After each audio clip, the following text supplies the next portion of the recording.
Hello, I'm David Kern. Welcome back to Rappahannock Issues. We've been having a terrific conversation. Representatives of Social Security Administration, Jackie and Inez, are telling us about Social Security retirement programs. But there are other programs that you probably don't know about or are not as familiar with that one of which is the Supplemental Security Income, I believe it's called SSI. Now, this is not the same as retirement, but it's aimed at people of a certain income or age. Can you tell us a little about it? Sure. We call it SSI, but the real name is Supplemental Security Income. Now, that is a program for individuals that are disabled. It could be disabled children, disabled adults, and individuals that are 65.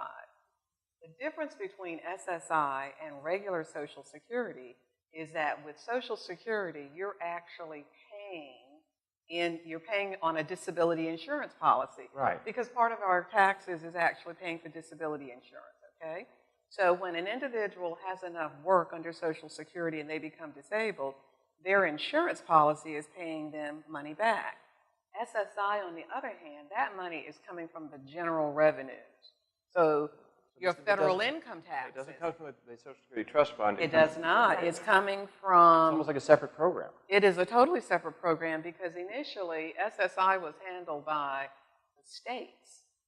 And Congress decided in 1974 to hand it over to Social Security. So Jackie can talk more about that. Yeah, could you? So as an agency, Social Security manages the SSI program, and it is completely separate from Social Security. It's a general tax revenue program. So you don't have to work and pay those FICA taxes into SSI like you would Social Security. However, there are very specific rules to be able to qualify for SSI. It is a needs-based program, a federally funded welfare type program. And so it does serve the needs of the disabled who are in a needs-based situation, who have very few resources, very little income.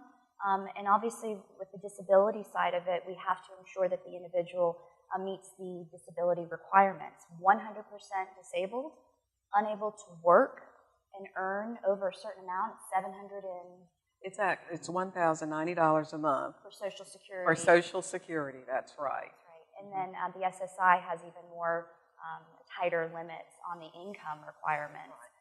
But there's so many different steps involved, whether if you're going to file under the Social Security program, SSI, or both. But the good thing about SSI is this.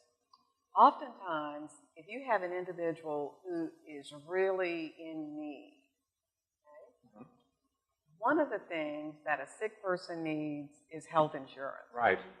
So, with SSI, or Supplemental Security Income, in the state of Virginia, that person is eligible for at least $1 in SSI. Guess what, David? They get Medicaid.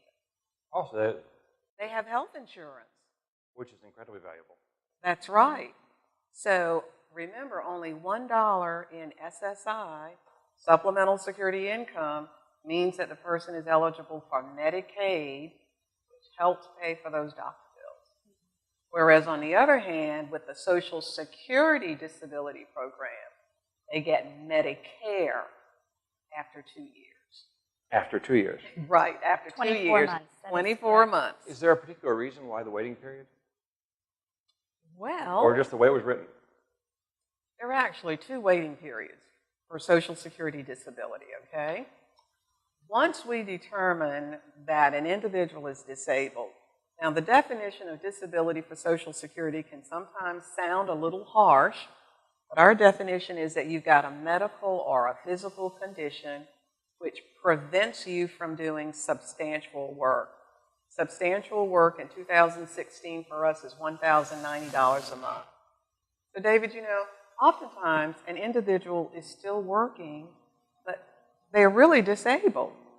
But because they are earning more than the $1,090 a month, they don't meet the definition of disability for Social Security. So oftentimes individuals work and they're really not able to work, but they continue working because they need to take care of their families.